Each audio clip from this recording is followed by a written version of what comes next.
Bonjour à toutes et à tous. Je suis Léo Godin, je suis directeur du développement chez Admical. On est ravis de vous accueillir pour cette première session du jour 2 du Mécène Forum. Je prends la parole juste quelques secondes avant de la donner à nos intervenants du jour pour vous rappeler les modalités de connexion.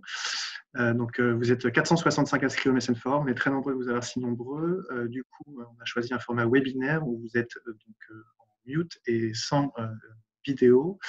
Néanmoins, on compte sur vous pour intervenir et interagir tout au long de la session, notamment au travers de l'outil Conversation qui est à votre disposition. Il y aura la modération de notre côté Clara Lemoni, qui est directrice juridique et affaires publiques chez Admical.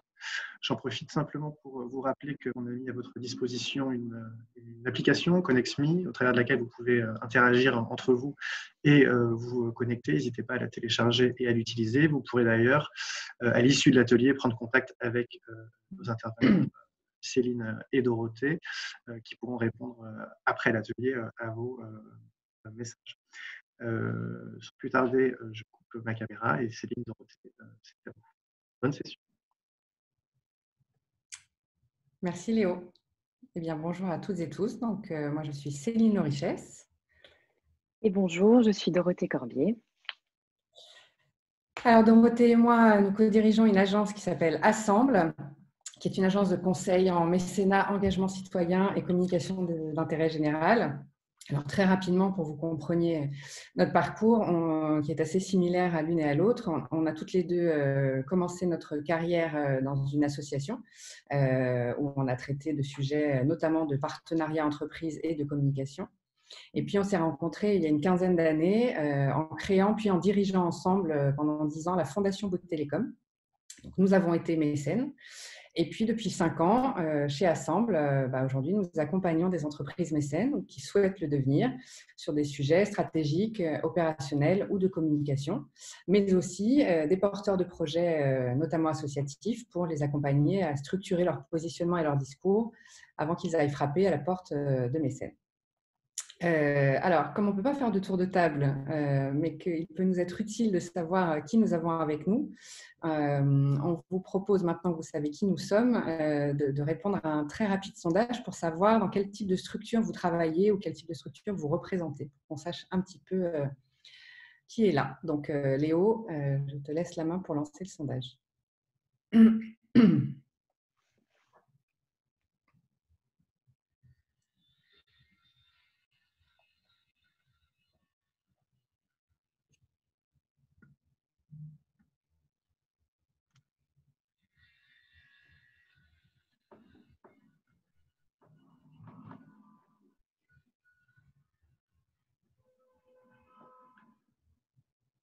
Alors, vous êtes beaucoup à avoir déjà voté. Je le laisse ouvert encore une quinzaine de secondes.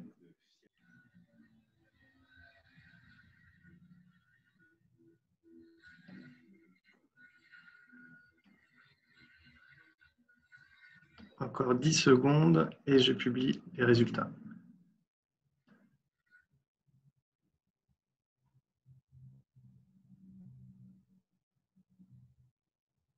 Vous êtes déjà 140 personnes de connectées. Je mets fin au sondage.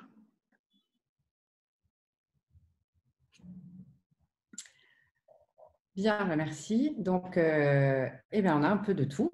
C'est ça qui est intéressant, à la fois des entreprises mécènes ou des fondations fonds créées par des entreprises, des OSBL, des fondations familiales et d'autres typologies d'acteurs.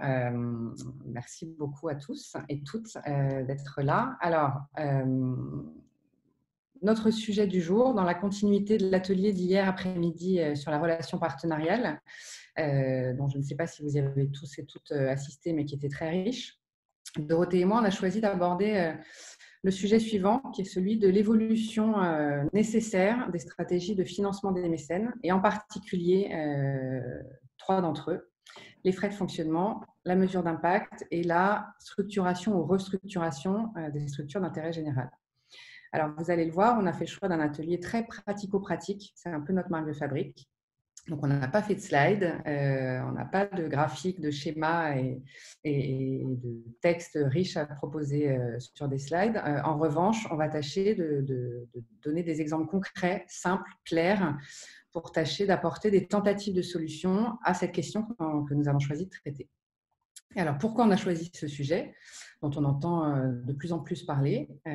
D'abord parce que ce qu'on observe, nous, depuis longtemps, et qu'on observait déjà lorsque nous dirigeons la Fondation Bouygues Telecom, qu'on observe depuis 5 ans auprès de nos clients, entreprises, fonds, fondations et associations, c'est une forme de frilosité des responsables mécénats et ou de leur hiérarchie et gouvernance à financer ce type de dépenses, avec en regard pour autant un besoin des associations en la matière qui est une réalité et qui est une réalité évidemment accrue par la crise que nous sommes en train de traverser et par les graves difficultés que les associations rencontrent et vont probablement rencontrer de manière durable. Et donc avec cette crise, on se retrouve dans une situation paradoxale qui est que la société n'a jamais eu autant besoin de ces acteurs d'intérêt général et que pour autant ceux-ci n'ont jamais été autant en difficulté qu'aujourd'hui. Alors, on va s'appuyer sur quelques chiffres très rapidement. Vous connaissez probablement qui sont issus d'une étude qui a été menée par le mouvement associatif en juin 2020. 30 000 associations risquent de fermer définitivement avant la fin de l'année. 24% d'entre elles ont moins de 3 mois de trésorerie devant elles. 29% des associations enregistrent une perte de revenus significative, dont 20% une perte totale des revenus d'activité. Et seuls 27% des associations n'ont pas eu besoin ou jugé nécessaire de repenser leur fonctionnement depuis le début de la crise, et ce taux redescend à 14% lorsqu'elles sont associations employeuses. Alors concrètement, de quoi parlons-nous?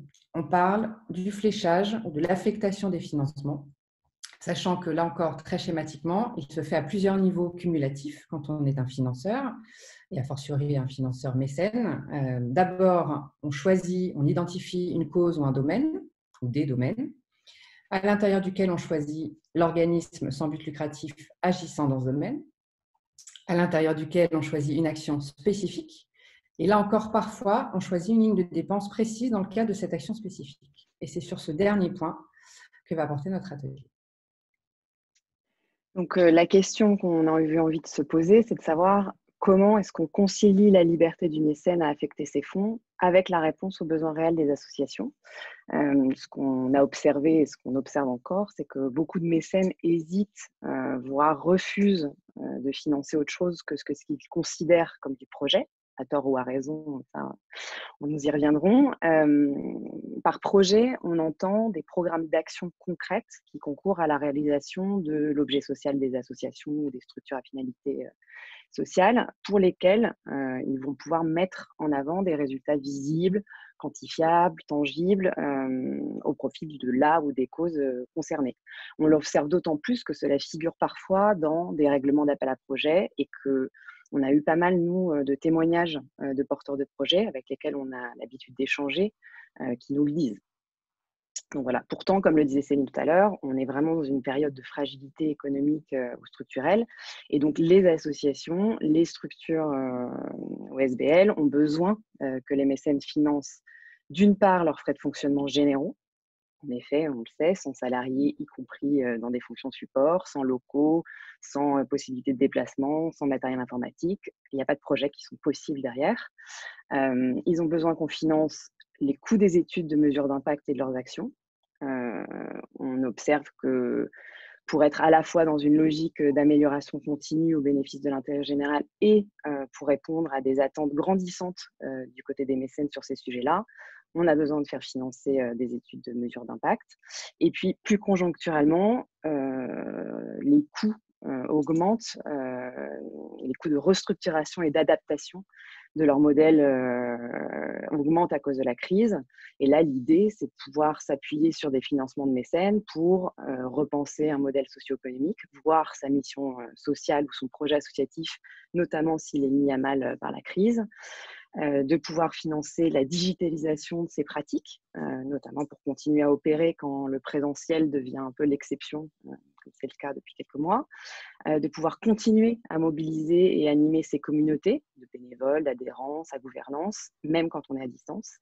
Et puis, ils ont besoin qu'on les aide à pouvoir financer ces capacités d'innovation, d'expérimentation, qui sont propres aussi de ce secteur associatif, pour pouvoir continuer de répondre et adresser des besoins existants ou nouveaux et des nouveaux bénéficiaires.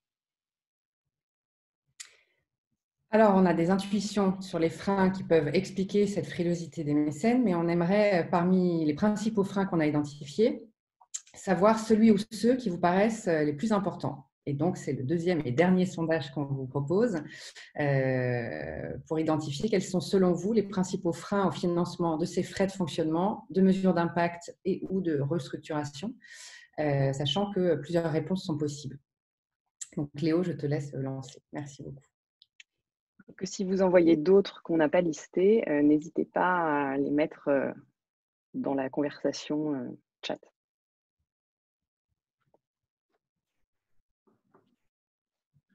Je vais le laisser ouvert un petit peu plus longtemps, étant donné qu'il y a plus de réponses, et des réponses plus longues.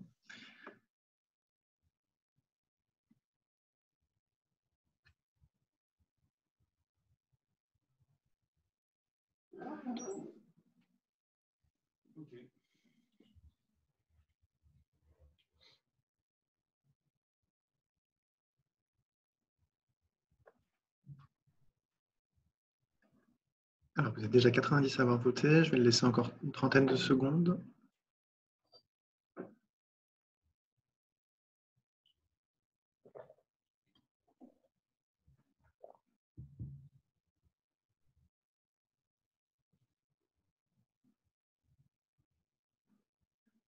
Encore 10 secondes et je clôt le sondage.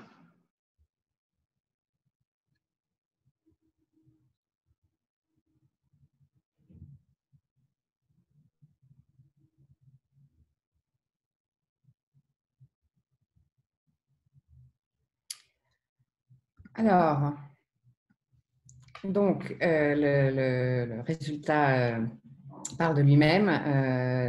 Le sentiment de soutenir quelque chose de moins concret, moins directement utile aux bénéficiaires ou à la cause recueille 68% de sondages parmi vous. Vient ensuite la crainte de fragiliser ou de créer une relation de dépendance si on finance les dépenses courantes de la structure. Puis, une communication dont on a le sentiment qu'elle serait moins aisée pour raconter et valoriser son soutien. Et enfin, une réticence sur le fait de financer des dépenses qui nécessitent le recours à des prestations, à l'expertise externe à la structure, sachant que je vois en commentaire quelques autres freins comme la crainte de remplacer les obligations des collectivités, la difficulté du reporting et peut-être des montants qui ne seraient pas suffisants. Alors, pour illustrer et pour tenter de lever ces freins ou en tout cas de venir les amoindrir, on se propose de partager avec vous des exemples de mécènes qui font pourtant ce choix-là et pour qui ces freins n'en sont pas ou n'en sont plus. Parce que ce qui est intéressant, c'est de voir si certains d'entre eux avaient identifié ces freins et ont réussi à les lever. Tous ces exemples que l'on va vous donner proviennent d'échanges que nous avons eus avec des responsables mécénat en amont pour préparer cet atelier. Alors, qui ne sont pas du tout exhaustifs. Ça ne signifie pas qu'on les met particulièrement en exemple versus d'autres. C'est juste qu'on avait 1h15 avec vous, donc il a fallu qu'on choisisse quelques exemples. On a tâché de faire en sorte qu'ils soient représentatifs. Il n'y a pas que des grandes entreprises, il y a aussi des PME. Il y a des fondations, des entreprises qui fonctionnent en mécénat en régie directe. Donc voilà, les exemples sont assez larges. Et donc j'en profite pour remercier tous les responsables de ces structures qui ont pris le temps de répondre à nos questions pour qu'on prépare cet atelier. Alors, le premier sujet qu'on se proposait d'aborder dans cet échange, c'est les frais de fonctionnement. Alors, schématiquement, sans entrer trop dans les détails techniques, ce qu'on entend par frais de fonctionnement, ce sont principalement les frais de gestion, de logistique, de communication et de collecte. Ils peuvent recouvrir notamment les loyers ou achats immobiliers, les salaires et la gestion du personnel, et puis toutes les charges et dépenses régulières. Et on se rend compte que très nombreuses sont les entreprises qui refusent encore de les financer, soit en le disant explicitement, soit en ne le disant pas, mais ça vient au cours des conversations avec les porteurs de projets et que du coup, les associations peuvent se retrouver à utiliser la totalité de leurs fonds propres pour compenser ces manques de financement et se priver ainsi de tout ce que peut leur offrir des fonds non fléchés. Non fléchés, ça veut dire libres de toute justification, qui peuvent permettre par exemple d'expérimenter de nouveaux projets qui ne sont pas prioritaires pour les mécènes au moment voulu, d'investir dans l'achat d'un local, d'un bâtiment, de sécuriser une partie de cet argent pour les coups durs. Voilà. Dans le pire des cas, ce poste de dépense n'est pas couvert ou à minima, parfois on s'autorise, quand on est mécène, à financer une quote-part de loyer ou une quote-part de salaire affectée à un projet. Mais ça représente un certain nombre de freins pour la structure, l'empêchant de se développer parfois, de se structurer. On a souhaité vous partager 3 cas pratiques, 3 exemples concrets. Le premier, c'est l'exemple de la Caisse des dépôts et consignations, qui, elle, a fait le choix d'accepter de financer des frais de fonctionnement lorsqu'ils sont clairement attachés à un projet. On est un peu au niveau 1, on va dire, de l'acceptation de financer des frais de fonctionnement. Lorsque la Caisse des dépôts soutient, par exemple, des jeunes ensembles musicaux ou instrumentaux, elle ne flèche évidemment pas ses financements exclusivement sur de la programmation. Elle accepte de soutenir les frais de fonctionnement sans lesquels il ne peut pas y avoir de représentation. C'est un exemple assez concret. La problématique du risque de dépendance de l'association, qui fait partie des freins que vous avez évoqués. Donc cette problématique du risque de dépendance, elle est levée par des dotations financières que la Caisse des dépôts accorde et qui ne peuvent pas excéder un certain pourcentage du budget annuel des associations. C'est un peu la même chose que ce que pratiquent les directions d'achat dans les entreprises vis-à-vis des fournisseurs pour ne pas les fragiliser. Donc, le contrat en fait, que la Caisse des dépôts passe avec les porteurs de projets qu'elle soutient est très clair dès le départ.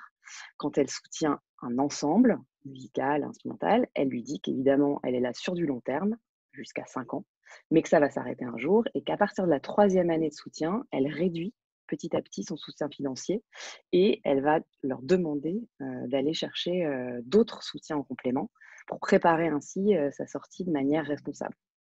Et donc, comme nous l'expliquait Sylvie Roger de la Caisse des dépôts, la communication, pour elle, ne pose pas de problème. Au contraire, en accord avec les différents porteurs de projets soutenus, elle considère qu'elle peut parler de tous les projets menés par la structure, puisque le soutien à leur fonctionnement les rend tous possibles pour partie. Deuxième exemple, le fonds d'innovation sociétale qui a été créé par AG2R La Mondiale, qui, depuis sa création, a une posture de financement global des structures, qui peut porter aussi sur des recrutements, des agrandissements de locaux, donc pas seulement sur les projets en tant que tels. Donc, les conventions qui sont signées dans ce cadre avec les structures qui sont soutenues sont signées pour 3 ans, donc ça ne s'inscrit pas du court terme, mais il a fallu convaincre la gouvernance. Et il a fallu faire une démonstration par la preuve. Et donc, Marielle Delhomme, qui a répondu à nos questions, nous a expliqué qu'elle avait proposé aux porteurs de projets de venir témoigner auprès de la gouvernance d'AG2R La Mondiale et du fonds pour illustrer ce qui était rendu possible très concrètement et pour rassurer sur le fait que l'investissement portait ses fruits. Et enfin, leur montrer qu'il fallait accepter que cela prenne du temps. Donc, le sentiment de Marielle, c'est que financer uniquement du projet, c'est intellectuellement pas très correct vis-à-vis des porteurs de projets parce qu'on sait que beaucoup des frais sont surtout des frais de richesse humaine.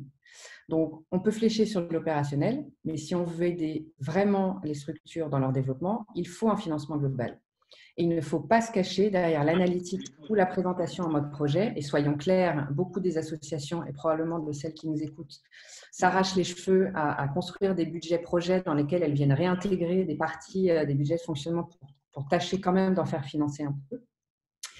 Et donc, Marielle Delhomme nous dit que pour elle, il faut revenir aux basiques. Les associations, pour pouvoir développer leurs projets, ont des besoins de tous ordres et de tous niveaux. Et c'est un peu ce que nous dit aussi dans le chat, et je le remercie, Francis Charon.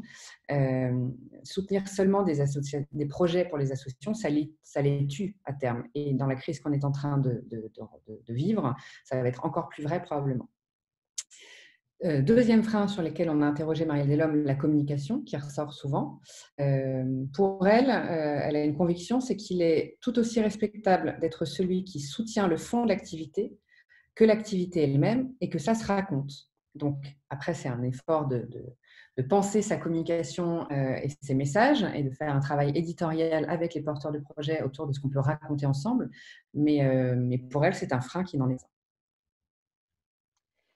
Troisième exemple concernant les frais de fonctionnement, on a échangé avec Olivia Ferré de la Fondation Identicar. Alors là, on est dans un cas de figure où la Fondation fait le choix de sélectionner les lauréats de ces appels à projets par l'essence même de leur projet associatif, c'est-à-dire leur périmètre d'action et leurs bénéficiaires.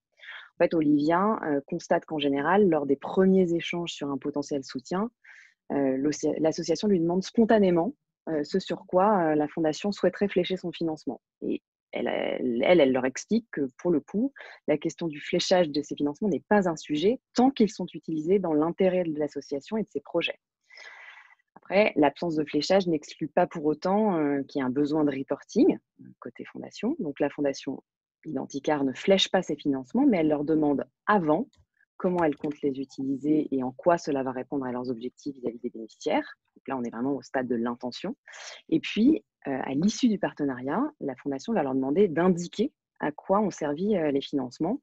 On est sur du résultat, mais elle accepte que le besoin ait pu changer en cours de route et que ça ait pu permettre de soutenir d'autres choses que ce qui était prévu dans l'intention au départ, tant que l'association a atteint ses objectifs de résultat. Donc, pour Olivia, en fait, ne pas flécher les financements, c'est ce qui lui permet d'instaurer un vrai lien de confiance avec les associations parce qu'elle constate qu'elles n'ont pas l'habitude, en fait, qu'on leur permette cela.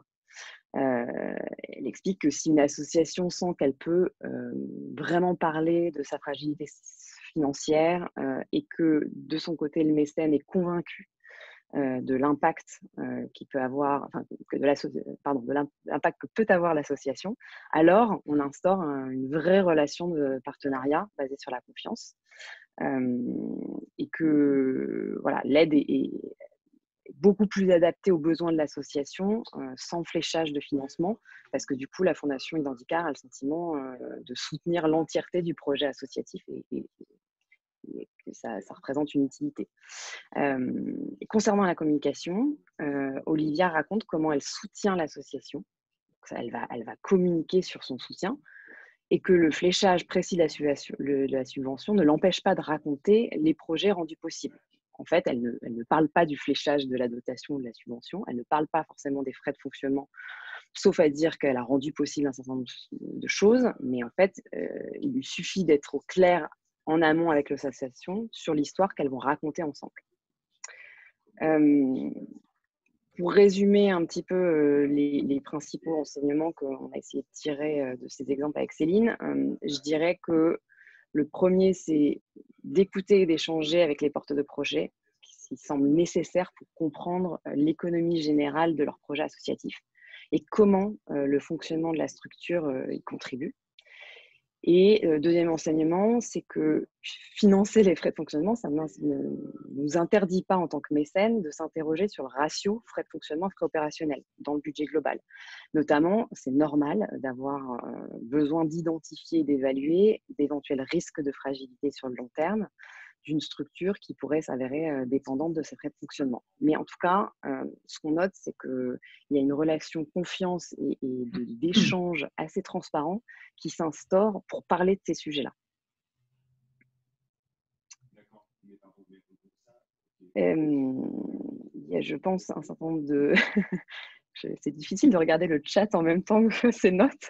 Il y a quelques questions ou remarques, en tout cas, dans le chat. Et vous pouvez en poser d'autres sur ce sujet. Vous pouvez en poser d'autres. Je me permets de lire du coup.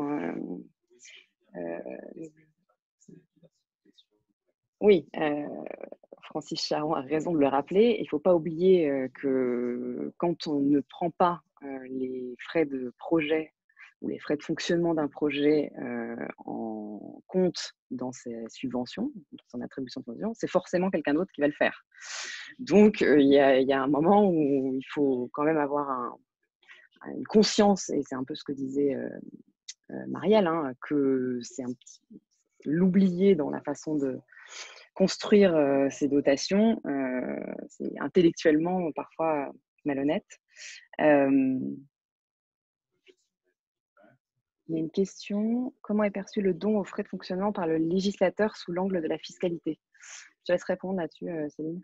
Oui, et Clara qui nous écoute, n'hésite pas à compléter, mais globalement, à partir du moment où la structure est éligible au mécénat et donc répond aux critères d'éligibilité sur lesquels on va pas s'attarder là, que ce soit des frais de fonctionnement qui soient soutenus ou des frais de projet, l'éligibilité au mécénat est valable quelle que soit la ligne budgétaire soutenue, tant que ça contribue au projet associatif quand il s'agit d'une association ou d'intérêt général plus largement. Je laisse Clara confirmer par écrit dans le chat, mais en tout cas, il n'y a pas de sujet juridique. Et en effet, comme le souligne quelqu'un d'autre dans le... Voilà, Clara confirme ce que je viens de dire. Merci Clara. En effet, ce sujet il devient d'autant plus brûlant depuis quelques temps et en particulier depuis le début de cette crise que ces frais de fonctionnement qui étaient jusqu'alors traditionnellement plus couverts par les fonds publics, le sont de moins en moins parce que la crise ne les épargne pas non plus. Et donc oui, ce mécénat permet aussi d'entrer dans une logique de co-construction publique-privée et de venir soulager les associations ou les structures d'intérêt général qui rencontrent des difficultés. Et petit témoignage de Marie-Stéphane Maralex, je remercie. Oui, effectivement, une des pistes, et c'est d'ailleurs ce que fait la Fondation Daniel et Nina Carasso, c'est de soutenir à minima, sur les 2 premières années, par exemple, d'un partenariat, la structuration des efforts de fundraising, de structuration des fonctions support de type RH, communication, etc., pour permettre à l'association de devenir plus autonome et d'être en capacité de piloter elle-même ces sujets lorsque la fondation se retire.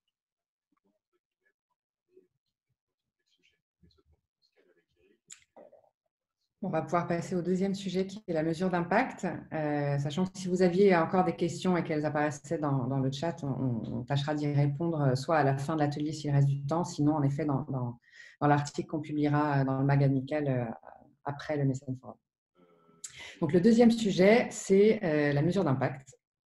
Alors, quelques chiffres issus du dernier baromètre KPMG sur la mesure de l'impact social pour donner un cadre à ce sujet. 53% des opérateurs sociaux déclarent mener des démarches de mesure d'impact social, mais avec des pratiques et des niveaux d'appropriation très hétérogènes. 60% d'entre eux citent des difficultés en termes de coûts et de complexité technique des outils, méthodes, référentiels d'évaluation, sachant que l'outil le plus utilisé par les acteurs de terrain à 57%, c'est l'enquête réalisée en interne par les membres de l'organisation, dont on ignore le niveau de formation et d'expertise sur ces sujets.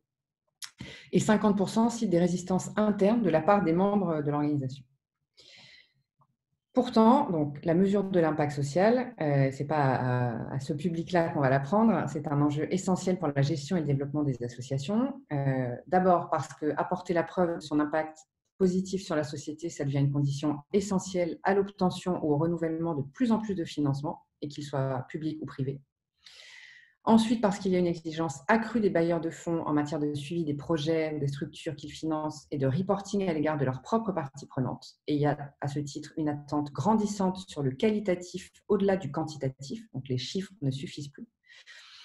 Et parce que l'évaluation a un impact positif au global sur l'activité, parce que ça permet de clarifier les objectifs, de renforcer la cohérence du projet, d'améliorer l'efficacité des actions en les pilotant au regard d'indicateurs appropriés, de dynamiser les équipes. Mais tout ça, ça suppose du temps et évidemment de l'argent, des connaissances, des compétences dont les structures ne disposent pas nécessairement. Là encore, on a 3 exemples concrets à partager avec vous. Le premier, c'est celui de la fondation RTE, qui depuis cette année a décidé de mettre de côté un budget supplémentaire, et j'insiste sur ce mot-là, supplémentaire, pour accompagner les évaluations d'impact des structures qu'elle soutient déjà et qui souhaiteraient faire des évaluations de leur impact. Donc là, l'idée, c'est que ces structures s'approprie cette évaluation. La Fondation, elle est très claire sur le fait que cette étude d'impact, elle la font d'abord pour elle-même, pas pour la Fondation. Et donc, elle leur laisse une grande liberté pour choisir à la fois la méthode, le cabinet spécialisé avec lequel elles vont choisir de travailler, les indicateurs, etc. Voilà pour le premier exemple. Deuxième exemple, c'est la fondation NES Dominique Beneteau, qui agit dans le secteur de la santé, qui, dès sa création, s'est donné comme objectif d'encourager la modélisation, le changement d'échelle, la démultiplication des initiatives des porteurs de projets qu'elle soutient. Et dans les faits, au-delà d'une dotation financière, donc là j'insiste aussi sur le au-delà, cela se traduit par un dispositif qu'elle a co-construit avec l'agence phare, qui est spécialiste de l'évaluation d'impact, à partir d'un diagnostic des besoins en la matière des différentes structures qu'elle soutient. Et donc ce dispositif, il comprend une formation collective des porteurs de projets, il comprend des outils méthodologiques et un accompagnement personnalisé de chaque porteur de projet. Et derrière ce dispositif, ce que la Fondation souhaite faire, c'est d'aider les porteurs de projets qui le souhaitent, c'est toujours sur la base quand même du volontariat, à s'approprier la démarche d'évaluation, qui a à la fois des apports théoriques et méthodologiques, et ensuite à arriver à la mettre en œuvre pour mieux comprendre les effets des actions qu'ils mènent sur leurs bénéficiaires, et puis pour initier une démarche pérenne d'évaluation qui va leur servir pas que pour le projet qui est soutenu par la Fondation NES, mais pour la structure dans son entièreté. Troisième exemple, c'est celui de la Fondation de l'Orangerie. Alors, avec cette spécificité que la Fondation de l'Orangerie pour la philanthropie individuelle, c'est un intermédiaire de délégation de gestion de programmes philanthropiques pour les clients de BNP Paribas, banque privée. Donc, ce n'est pas une fondation d'entreprise. Pour autant, un certain nombre de choses qu'elle a partagées, que Nathalie Sauvanet a partagées avec nous, nous ont paru intéressants à partager à notre tour avec vous. Et donc, sur cet aspect-là, la Fondation de l'Orangerie a toujours pris en charge les dépenses liées à l'évaluation d'impact. D'abord parce qu'elle souhaitait, elle, avoir des informations sur les actions mises en place, c'est-à-dire les résultats et donc les chiffres, mais aussi les réalisations, c'est-à-dire ce qui a été rendu possible par l'action, donc l'impact. Et donc, la Fondation, elle finance la mise en place d'outils, voire de l'apport d'experts externes pour que les organisations soutenues puissent évaluer leur action. Et elle réserve automatiquement un montant en plus de son soutien pour cette partie évaluation. C'est souvent un pourcentage sur le montant accordé soutien au projet. Et elle laisse le choix à l'association de son évaluateur, mais c'est la Fondation qui prend en charge directement toute l'évaluation et ça fait l'objet d'une convention au besoin tripartite entre la Fondation, le porteur de projet soutenu et le cabinet spécialisé ou l'évaluateur identifié par le porteur de projet.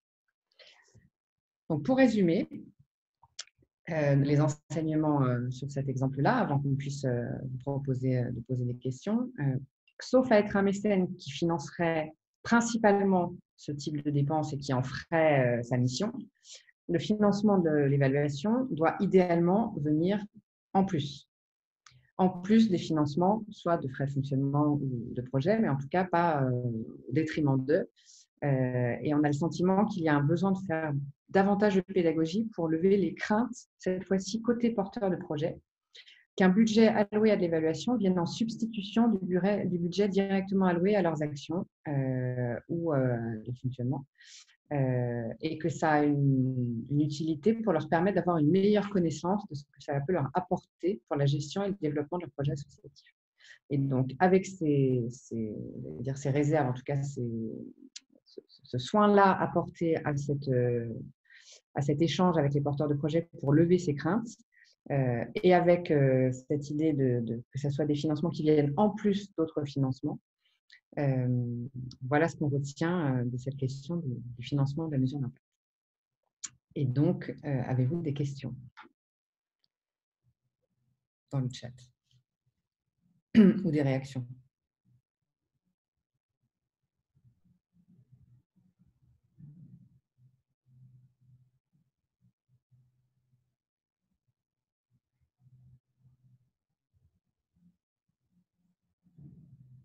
Est-ce que parmi, peut-être qu'on peut poser la question pour que vous répondiez, parmi les entreprises mécènes ou fondations fonds ou fondations familiales ou privées, parmi ceux qui sont là, est-ce que vous soutenez des frais de mesure d'impact ou pas?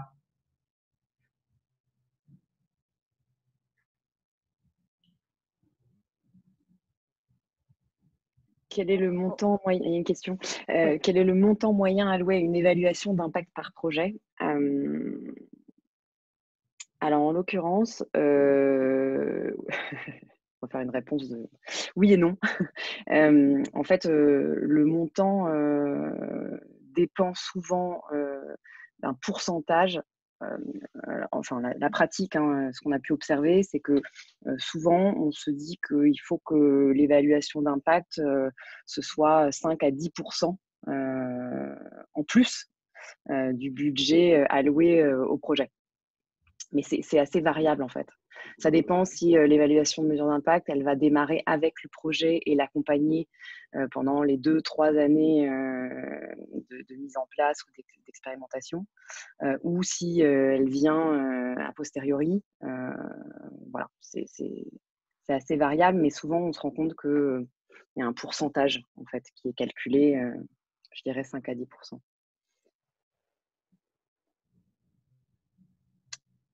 Et oui, l'étude KPMG dont on a cité quelques chiffres est en ligne, elle date de 2018. Alors ensuite, il y a une question sur comment on fait quand et c'est le cas dans beaucoup d'appels à projets, il y a des questions qui portent sur la mesure d'impact ou l'évaluation et en regard, évidemment, très probablement, des critères de sélection des projets au regard de ce qui va être présenté. C'est un vrai sujet parce que alors soit on est en effet une structure qui est déjà équipée, formée ou accompagnée en matière de mesure d'impact et qui donc sait parfaitement remplir ce type de questions et de tableaux dans les formulaires d'appel à projet.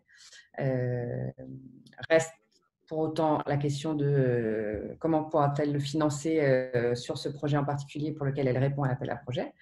Mais en revanche, il y a aussi un certain nombre de structures qui ne se sentent pas matures pour répondre toutes seules à ces questions-là et qui donc s'interrogent sur comment on fait. Est-ce qu'il faut déjà un prestataire pour nous accompagner pour remplir le formulaire d'appel à projet?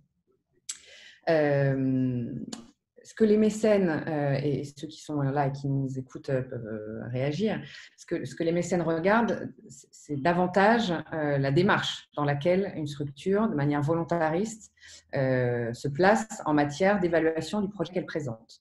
Donc, et dans sa compréhension de ce qui est attendu en termes d'évaluation, qui n'est pas strictement chiffré, mais aussi plus largement à rechercher les impacts, les résultats, y compris qualitatifs. Donc, si déjà dans la façon dont vous remplissez votre dossier d'appel à projet, on sent que cette démarche est réelle chez vous et que pour autant vous avez besoin d'accompagnement et que cet accompagnement, le moment venu, coûtera de l'argent, je pense qu'il faut en toute transparence dans les dossiers d'appel à projet le signifier de cette manière.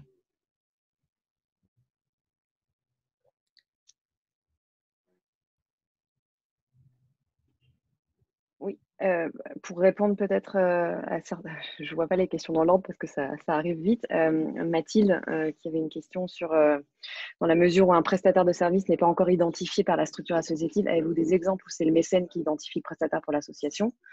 Alors oui, typiquement le cas de la fondation NES, Dominique Beneteau, que j'ai évoqué tout à l'heure, parce que ils ont fait le choix de travailler avec l'agence phare pour l'évaluation de la fondation. Ils ont proposé aux porteurs de projets de travailler avec l'agence phare pour leurs propres besoins. Après, on a vu avec d'autres que parfois on leur suggère en fait un certain nombre d'experts ou de prestataires existants et que l'association va elle-même réaliser parfois un appel d'offres, des rencontres. Comme dans toute relation partenariale, ça nécessite quand même un échange avec l'évaluateur quand il est externalisé, de manière à ce que le feeling, on va dire, passe en plus de la prestation de service parce que ça va être un travail conjoint de long terme. Il y a une question, enfin en tout cas une remarque qui est intéressante parce qu'on parlait tout à l'heure des freins au sujet de cette question de la mesure d'impact, y compris dans les structures porteuses de projets elles-mêmes. Et c'est d'autant plus vrai pendant cette crise où, en effet, cette question n'est pas forcément vécue toujours comme prioritaire quand on a à faire face à de nombreuses urgences, y compris pour la propre survie de la structure. Donc, aller jusqu'à dire que ça n'est pas d'actualité, je ne suis pas certaine, enfin nous ne sommes pas certaines qu'il faille aller jusque-là parce que malgré tout, même dans l'urgence, on peut tirer des leçons de projets qu'on met en place, d'initiatives qu'on prend pour viser à une reproductibilité en cas de nouvelles crises ou dans d'autres typologies de situations dans lesquelles cette solution pourrait se dupliquer. Et donc, malgré tout, l'évaluation, et donc encore plus si elle est financée par des financeurs qui soient privés ou publics, reste essentielle, même en temps de crise. En tout cas, c'est notre point de vue. Il y a une question de Camille sur la question du plaidoyer. Alors, pour le coup, ce n'est pas un sujet qu'on a traité dans nos trois, mais c'est intéressant. La question est, est-ce que des entreprises, enfin des mécènes pourraient financer le plaidoyer de leurs bénéficiaires ou travailler ensemble conjointement sur une prise de parole institutionnelle sur le sujet qu'elles traitent. Alors, on ne les connaît pas toutes bien.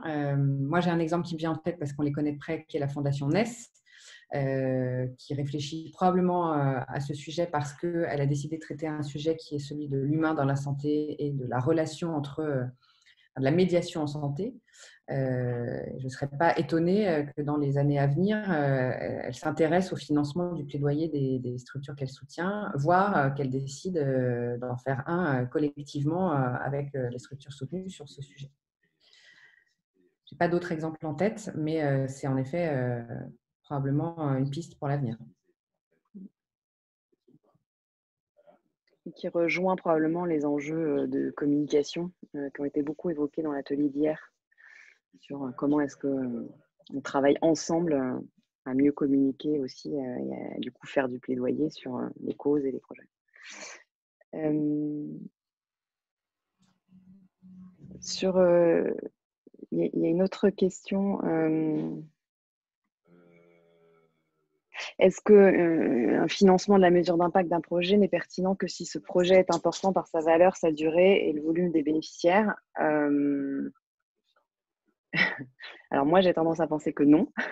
C'est-à-dire que c'est toujours pertinent à deux égards. Le premier, c'est que la mesure d'impact d'un projet, quel qu'il soit, et de ses effets, de ses résultats, va avoir des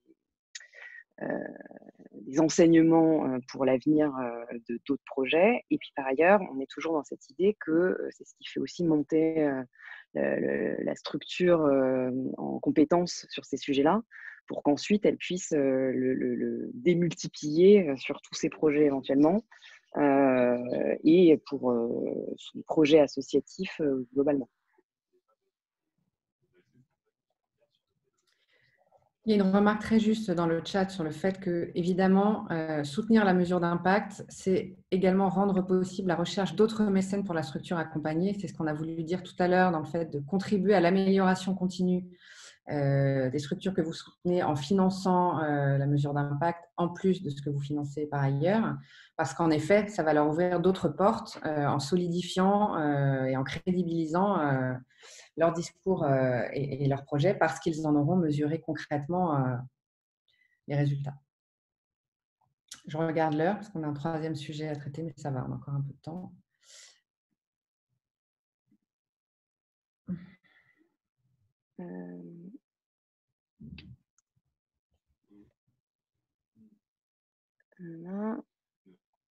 On parle d'évaluation. Des contreparties, pardon. Il y a quelqu'un qui pose la question des contreparties et donc, en effet, d'une part, des mécènes qui cherchent à savoir ce qu'ils auront comme contrepartie à leur soutien financier et et en face des porteurs de projets dont la personne qui commente évoque le fait qu'elles sont un peu perdues au niveau de l'évaluation sur les contreparties qu'elles pourraient y apporter. Pas sûr de tout à fait comprendre la question, mais en tout cas, comme contrepartie évidente que moi je vois un financement d'une mesure d'impact, c'est de communiquer ensemble sur les résultats et d'avoir une communication conjointe sur cette évaluation qui a été rendue possible par le mécène et ensemble de partager les résultats qui parfois ont des vertus, pas seulement pour le porteur de projet concerné, mais pour d'autres fondations, pour d'autres financeurs, pour d'autres porteurs de projets qui travaillent sur des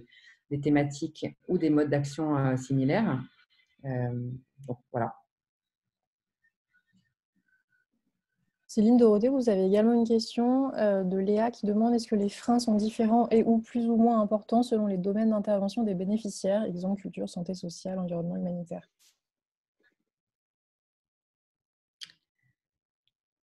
Honnêtement, alors, compte tenu des échanges que nous avons eus, on a le sentiment que les freins ils sont un peu identiques partout.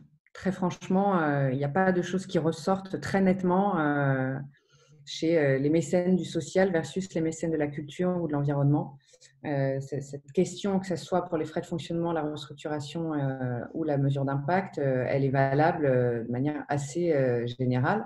Et encore une fois, il y a des mécènes qui ne se posent pas ces questions-là et qui financent ce type de frais. Donc, on n'est pas en train de dire que personne ne le fait, mais on est en train de dire qu'on appellerait de nos voeux, et c'est encore plus vrai compte tenu de la crise, un élan plus collectif et plus généralisé, en tout cas pour réfléchir avec les porteurs de projets sur ces sujets.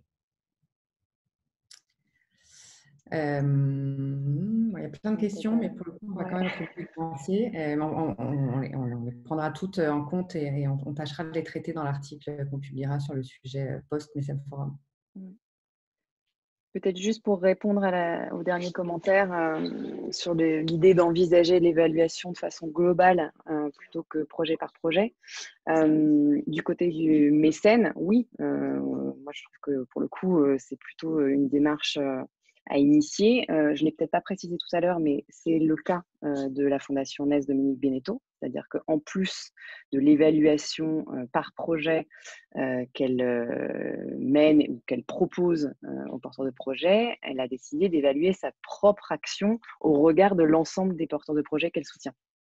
Donc ça fait partie aussi de ce qu'elle fait. Et pourquoi pas une évaluation nationale par thématique en complémentarité des politiques publiques? Oui. Oui, mais il faut que ce soit collectif pour le coup. D'ailleurs, il y avait une remarque en ce sens tout à l'heure qui est de dire il faudrait peut-être qu'il y ait de la concertation et voire de la mutualisation sur ces sujets de mesures d'impact. Donc oui. Et il y a un commentaire d'Isabelle Pernin qui dit la mesure d'impact est typiquement un objet pouvant faire l'objet d'un mécénat de compétences. Alors, oui, mais soit on considère qu'il y a des technicités de la mesure de l'impact social et que ces compétences-là, elles sont plutôt chez des évaluateurs formés pour ça et des cabinets spécialisés. Et auquel cas, c'est leur métier, donc ils ne peuvent pas passer leur vie à faire du mécénat de compétences, sinon leur modèle économique ne fonctionne pas. Inverse, est-ce qu'il y aurait dans les entreprises des compétences, des expertises qui cocheraient les cases pour permettre une évaluation de l'impact social de niveau suffisant? En tout cas, si c'est le cas, alors oui, il faut creuser cette piste, mais il faut être sûr des compétences.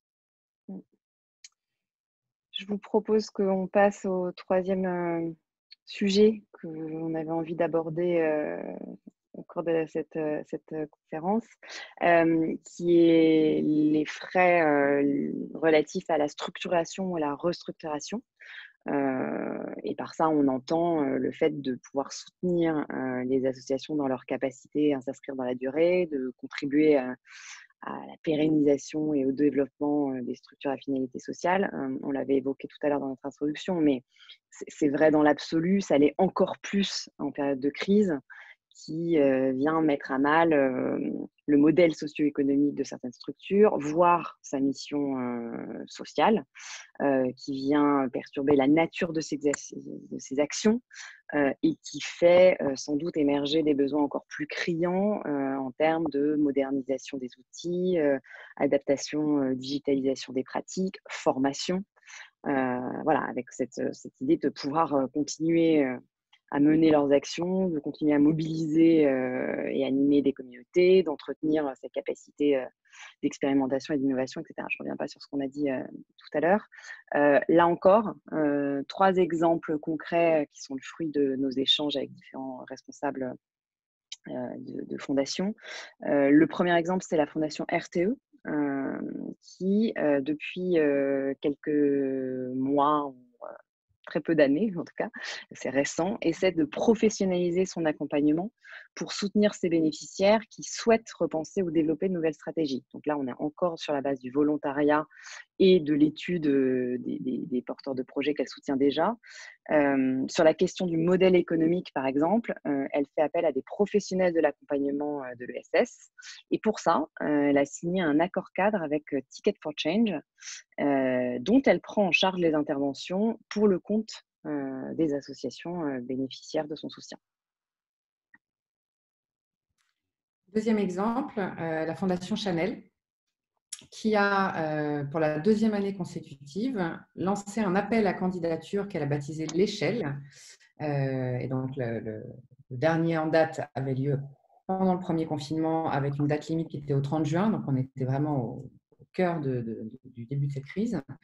L'objectif de cet appel à candidature, il est à 3 niveaux. Le premier, c'est de participer au renforcement de l'écosystème des organisations engagées sur les thématiques qui intéressent la Fondation Chanel dans le cadre de son objet social, qui sont donc liées à l'égalité femmes-hommes. Et là, pour le coup, l'appel à candidature concernait la France. Deuxième objectif, identifier et apporter un soutien opérationnel aux structures de terrain qui ont une équipe de moins de 10 salariés et un budget annuel inférieur à 500 000 €, qui identifient un ou plusieurs besoins structurels pour surmonter la crise, assurer la continuité de leur mission en période post-Covid-19 et ou leur permettre de passer à l'échelle. Et donc, troisième objectif, l'enjeu, c'est de consolider la structure sur le long terme et non pas de financer ces opérations courantes. Les propositions retenues, elles bénéficient d'un financement ponctuel sous la forme d'une enveloppe d'un montant qui peut aller de 20 à 50 000 € et des documents justificatifs sont demandés ainsi qu'un suivi de l'utilisation des fonds alloués.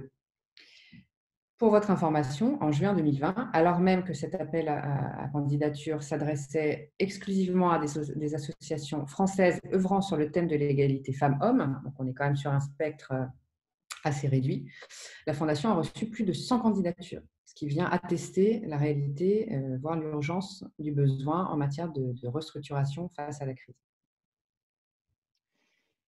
Troisième exemple, la fondation de l'Orangerie à nouveau, qui finance les transformations structurantes, c'est-à-dire tout ce qui relève de l'analyse des freins, des dangers, des manques, et qui vont empêcher l'organisation, quelle qu'elle soit, d'être à son maximum, et donc tout ce qui pourrait être fait pour que l'organisation soit meilleure dans son action envers la société et avec ses bénéficiaires. Et donc, la Fondation de l'Orangerie a structuré une proposition d'appui Covid-19 à ses partenaires dans le contexte actuel avec 3 axes.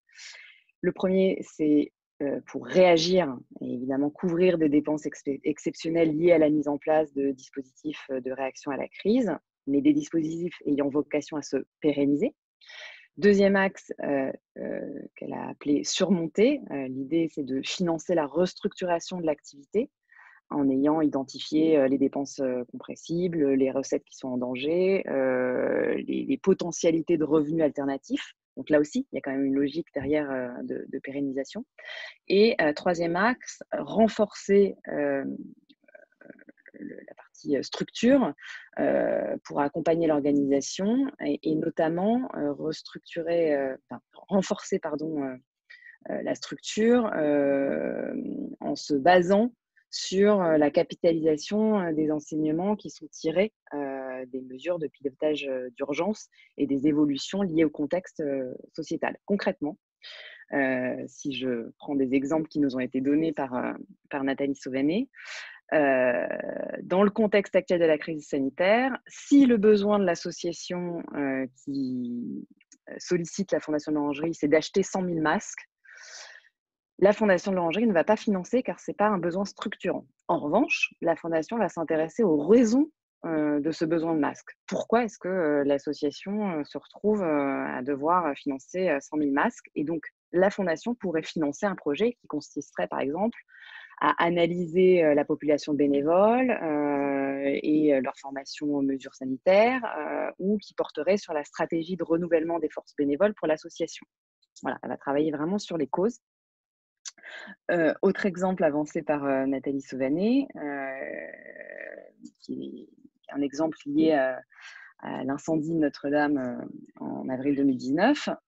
Les clients qui l'ont appelé pour mettre en œuvre des démarches de mécénat, c'est ceux qui se disent comment Notre-Dame a pu arriver. Comment est-ce qu'on peut travailler pour prévenir sur le long terme un autre Notre-Dame et pas ceux qui veulent simplement venir faire des dons à l'époque, en tout cas pour contribuer à la collecte qu'il y a eu à ce moment-là. Dernier exemple plus généraliste, si le sujet c'est la digitalisation de l'organisation, la Fondation de l'Orangerie acceptera de financer à condition que ce soit pour analyser les besoins, les outils à mettre en place, structurer la feuille de route, etc., mais pas pour financer l'achat des logiciels ou des ordinateurs en tant que tel. Donc, on est vraiment dans une approche structurelle et la Fondation de l'Orangerie voilà, s'intéresse aux causes et aux effets et à la façon dont la structure va pouvoir les dépasser et mettre un certain nombre de solutions en œuvre pour poursuivre et développer son projet.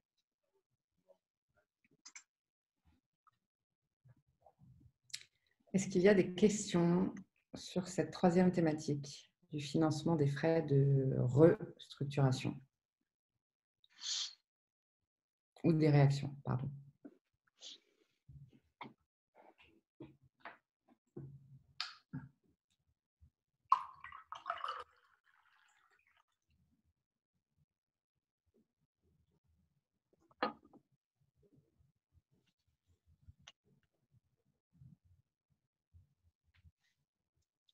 Et là encore, parmi les gens qui nous écoutent et regardent, est-ce qu'il y a des financeurs privés qui ont, depuis le début de cette crise, réfléchi, voire passé le pas de financer ce type de dépenses? Et à l'inverse, parmi les OSBL qui nous écoutent, y en a-t-il qui ont réussi à les faire financer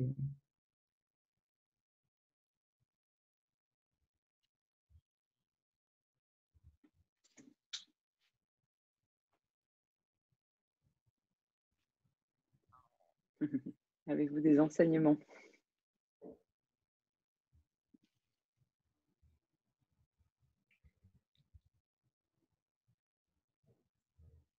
Alors, sur cet axe-là, clairement, les enseignements, ils sont pour le coup très conjoncturels, mais finalement, ils sont assez proches des enseignements globaux qu'on vous fera à la fin.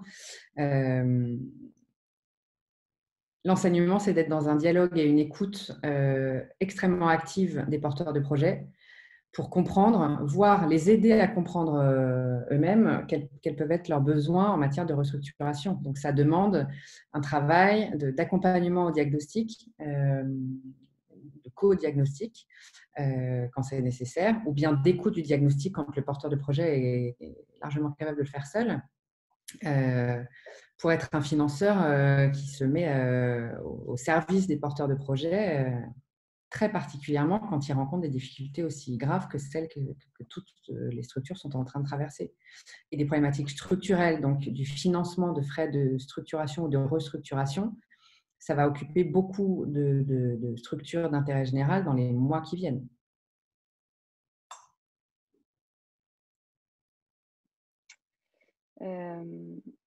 Il y a Mélina, Céline et Dorothée qui demandent est-ce qu'il ne serait pas intéressant de faire quelque chose d'hybride avec un pourcentage à choisir ensemble entre fonctionnement et investissement? Évidemment que si. Ça serait, à minima, ça serait une première étape. de passer de nous ne finançons pas du tout les frais de fonctionnement, mais nous ne soutenons que du projet ou de l'investissement, sachant que, vous l'avez compris, dans notre perception, et je crois qu'elle est partagée par d'autres, c'est un faux débat parce que du fonctionnement, il y en a aussi dans les budgets des projets. Donc, c'est juste un habillage analytique budgétaire, mais un projet ne vit pas sans frais de fonctionnement. Donc, passer d'un refus catégorique qui est de notre point de vue discutable à minima un début de réflexion sur un pourcentage entre fonctionnement et investissement, ça serait déjà un grand pas. Évidemment, pour les mécènes qui ne le font pas déjà. Hein. On n'est pas en train de dire que personne ne le fait. Sur la question, existe-t-il des études de l'état du mécénat de fonctionnement aujourd'hui en France? Pas à notre connaissance, on a cherché avant de préparer cet atelier, mais ce serait intéressant d'avoir effectivement, peut-être qu'Amical le sait d'ailleurs si ça existe ou pas, mais oui, savoir comment sont financés ce type de dépenses. Ça pourrait être un item, on pourrait suggérer que ce soit un item d'un prochain baromètre du mécénat amical. Alors, pas celui qui va sortir le mois prochain, mais peut-être que pour le suivant, ça peut être un indicateur à suivre. Ouais. La question de la transparence des données. Pour savoir, est-ce que la question de la transparence des données peut-elle être un frein pour les associations?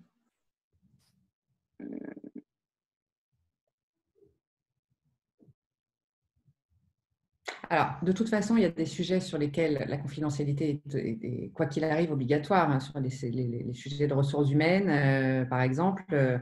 L'idée, si demain on a le financement d'un mécène sur une ligne budgétaire qui touche à du recrutement, par exemple. Alors, évidemment, ce n'est pas le mécène qui va gérer le recrutement, ce n'est pas lui qui va choisir le candidat, et c'est encore moins lui qui va lui faire passer ses entretiens ou qui va demander des documents qui sont obligatoires pour le suivi de la gestion du personnel dans le cadre d'une association employeur, mais qui n'ont pas à être divulgués dans le cadre d'une relation de mécénat. Donc, pour autant, ce qui n'est pas confidentiel, pour un mécène qui financerait par exemple un recrutement, c'est d'être très au clair sur la fiche de poste, sur les compétences recherchées et sur le fait que la personne, si elle arrive dans la structure, elle aura été choisie au regard de compétences qui matchent avec le besoin pour le ou les projets concernés. Pour le reste, sur la partie financière, quand on est une association, on publie ses comptes. Pour certaines, on a un commissaire aux comptes qui les valide. Sur le sujet de la transparence financière, je ne vois pas bien où est-ce qu'il pourrait y avoir d'inquiétude côté porteur de projet, sur la partie financière en tout cas. Il y a Domiti qui demande à partir de quel seuil pourcentage les frais de fonctionnement peuvent-ils être considérés comme excessifs pour un mécène?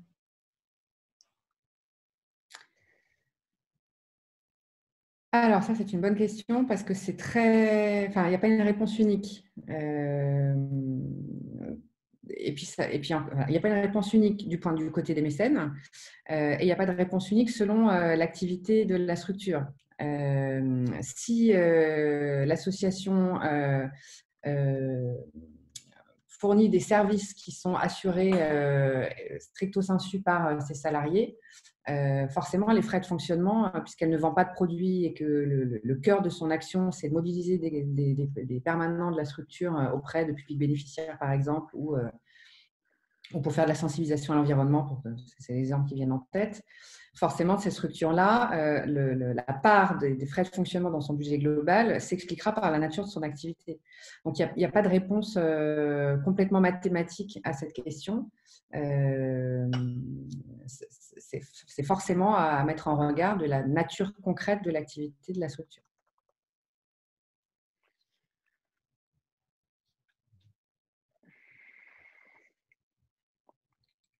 Il y a quelqu'un qui demande si les frais de restructuration ne seraient pas en quelque sorte des frais de fonctionnement avec un objectif qui diffère. Oui, c'est en effet, dans un cas, on est dans du fonctionnement courant, donc redondant. Dans l'autre cas, on est dans un besoin très conjoncturel qui nécessitent une réflexion approfondie sur une structuration ou une restructuration. Mais en effet, c'est des frais qui sont assez proches. Il y a Christine qui demande si ce genre de pratique ne nécessite pas une confiance déjà bien instaurée, cela implique un accompagnement dans la durée par le mécène. Si, tout à fait. Alors, une relation déjà installée, oui et non. Après, ça peut être aussi les prémices d'une relation, si les bases sont posées, qui vont permettre de construire ce qui va être financé ou pas. Par contre, la durée, oui, c'est important. En tout cas, l'exemple de la Fondation Identicar vient clairement infirmer cette intuition. Elle entre en relation et elle crée une relation de confiance avec des structures qu'elle ne connaît pas, en posant tout de suite le sujet, en disant, moi, ce qui m'intéresse, c'est le cœur de votre activité et vos bénéficiaires, parce que ça, il faut que ça colle avec l'objet social de la fondation que je dirige.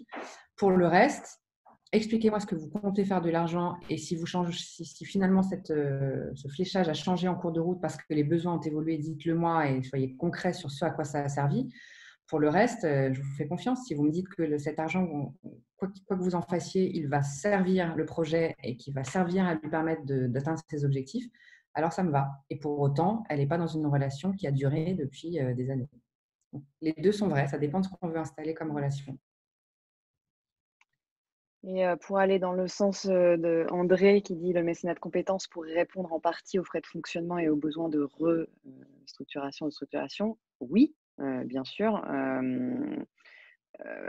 La seule chose que nous, on constate, c'est que ça nécessite un travail en amont de diagnostic. C'est-à-dire que avoir des compétences à mobiliser pour répondre aux problématiques, oui, mais encore faut-il que les problématiques soient bien identifiées pour que la réponse apportée par la mobilisation des compétences soit vraiment du sur-mesure. Là encore, il y a une question sur le fait que cette partie restructuration puisse être adressée au moins pour partie par du mécénat de compétences. Évidemment, oui. Alors, ça a été dit hier dans l'atelier qui était animé par Agathe Leblay, qui est directrice générale de Pro Bono Lab. Les associations, en ce moment, les associations et les structures d'intérêt général, pardon, hein, c'est un peu un abus de langage, les OSBL, ils ont un criant besoin de compétences en ce moment, et notamment des compétences qui vont leur permettre de passer cette crise tout court et cette crise qu'elles rencontrent elles-mêmes au sein de leur structure, des compétences financières, des compétences pour comprendre comment ça marche les plans de trésorerie, comment ça marche ces histoires de chômage partiel et de RH, de digital. Et donc, soit on fait appel à des expertises externes qui sont, le cas échéant, financées par des financeurs privés ou publics, et où on fait appel à des compétences issues d'entreprises ou pas d'ailleurs, pour les accompagner, mais ça dépend de la nature du besoin. Il y a des besoins qui sont plus ou moins ponctuels, où on a juste besoin d'avoir un coup de main pendant 2 heures pour y voir clair sur comment on construit un plan de trésorerie. Et puis, il y a des compétences qui prennent plus de temps, qui nécessitent de repenser un modèle économique sur le long terme. Et là, on ne trouvera pas forcément le profil qui va matcher et en compétences et en disponibilité pour accompagner ce besoin jusqu'à ce qu'on y réponde. Enfin, il y a une question de Gabriel qui demande si vous avez des exemples d'accompagnement de changement d'échelle autre que celui de la digitalisation. Oui, si on prend l'exemple de la Fondation NES Dominique Pénéteau ou de AG2R La Mondiale, le changement d'échelle, il porte davantage sur la duplication d'un modèle qui a été expérimenté à un niveau, on va dire, très local, pour qu'il puisse démultiplier sur d'autres territoires, par exemple, ou, et d'ailleurs je crois que ça a été évoqué dans les commentaires aussi, de la structuration d'un réseau, par exemple, avec l'ouverture d'antennes, la démultiplication d'ouverture d'antennes, pareil, pour couvrir un territoire à plus large échelle. Je ne sais pas si Céline t'en voit d'autres, mais en tout cas, ça, c'est les deux principaux que je vois spontanément. Oui.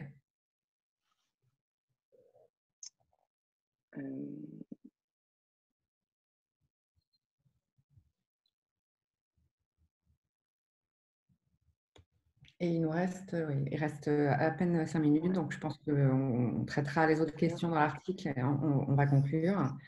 Tâcher de résumer et de conclure en quelques mots sur ce sujet qui est riche et qu'évidemment, on aura contribué à le défricher un peu, mais il n'est pas traitable en 1h15 compte tenu de sa complexité. Donc pour résumer, pour conclure, d'abord, l'objectif de cet atelier n'était pas d'opposer le financement des projets ou le financement des frais d'investissement et des frais de fonctionnement, de mesure d'impact ou de structuration. L'idée, ce n'était pas de dire que l'un est mieux que l'autre, mais qu'il faut des différentes logiques parce que les structures à finalité sociale, elles ont besoin de mécènes qui financent l'urgence, mais aussi le fond, mais aussi le structurel, mais aussi leurs actions, mais aussi l'évaluation de l'impact de leurs actions dans un souci d'amélioration continue. Et ça appelle une évolution des modalités de soutien, une nécessité de construire des partenariats, et vous êtes plusieurs à l'avoir dit, dans le dialogue et dans la confiance. La confiance, c'est un mot qui revient beaucoup, et on avait, lors du premier confinement, eu un échange avec une dizaine d'associations pour essayer de comprendre ce dont elles avaient besoin pour la suite. Le mot confiance des financeurs, confiance des entreprises sur leur capacité à faire, sur leur capacité à adresser des problématiques rendues encore plus graves par la crise. Cette confiance-là, elle est clé.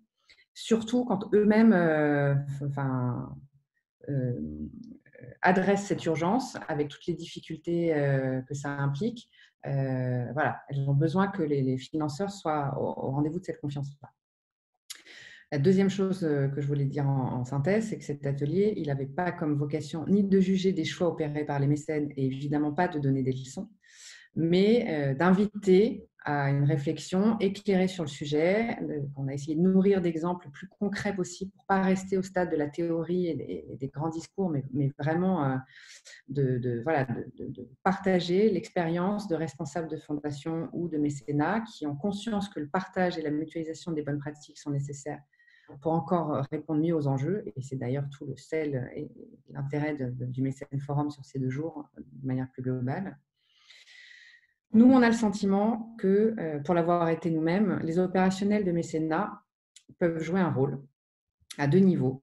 Le premier, c'est qu'il faut nourrir le dialogue avec leur propre hiérarchie et leur propre gouvernance, parce que souvent, les freins, quand eux-mêmes ont réussi à les lever à leur niveau, la complexité, c'est de les lever au-dessus. Et donc là, rien de mieux que des exemples concrets pour lever les freins. D'abord, de devancer l'appel sur les freins, puisque vous les avez identifiés, et d'avoir des exemples, et pourquoi pas, à l'instar de ce qu'a fait G2R La Mondiale avec son fonds d'innovation, de s'appuyer sur les témoignages des porteurs de projets pour montrer que ça marche, y compris quand on ne soutient pas que du projet. Et d'autre part, en ouvrant la porte aux échanges avec les structures d'intérêt général, parce que bien souvent, elles n'osent pas le faire, parce qu'elles ne veulent pas risquer un refus de financement.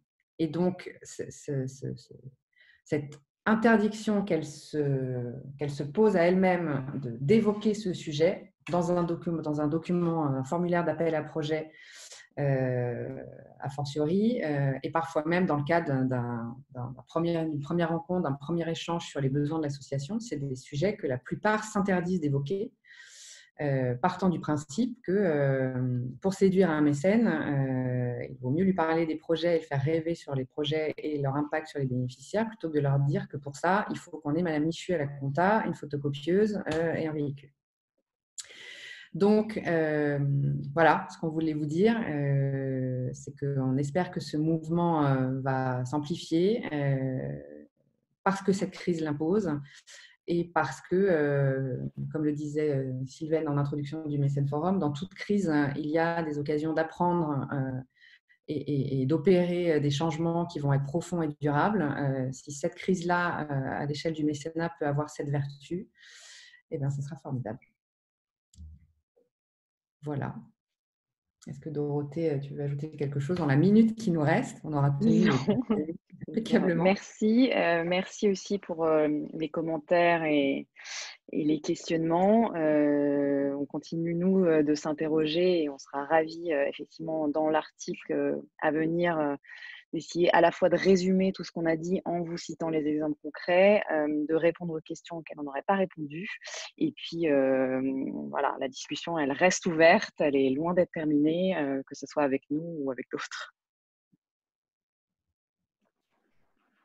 Merci Céline, merci Dorothée pour cet atelier très pédagogique, clair et très interactif. C'était passionnant et on a hâte de découvrir la suite dans l'atelier que vous allez rédiger, qui sera diffusé sur le site internet d'Amical. J'en profite aussi pour vous remercier chaleureusement vous deux et l'agence Assemble, qui est partenaire du MSN Forum depuis 2 ans, et on est vraiment très heureux. Vous avez tenu le timing d'une main 2 mètres, c'est parfait, il est 10h45 à ma montre. J'en profite simplement pour dire un petit mot sur la suite de la journée. On vous propose une courte pause de 30 minutes et de nous retrouver à partir de 11h15 pour une nouvelle session sur la thématique de l'aide alimentaire cette fois, que l'on organise avec la Fondation Daniel et Nina Carasso. Merci à toutes et à tous, et puis à tout à l'heure. Donc, au revoir. Merci, au revoir. Bonne journée.